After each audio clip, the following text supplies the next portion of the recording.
How do I transfer money from Bank of America to another bank? Welcome and let's get right into this tutorial.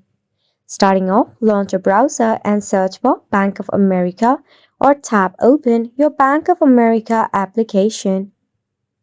Once logged in your website, you will see an interface like this. To transfer your money, click on Transfer/Zelle.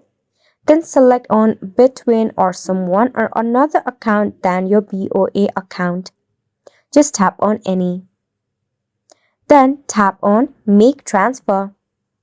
In here, you need to enter from, that is, enter your own account name or number.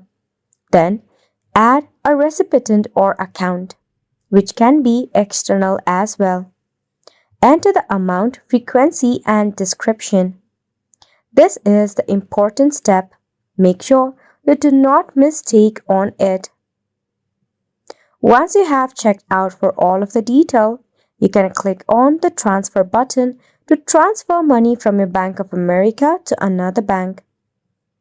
Once you click on transfer and is successful, you will find a receipt like this that confirms the transfer. And it's a wrap for the video as well. Thank you so much for tuning in. We'll see you very soon.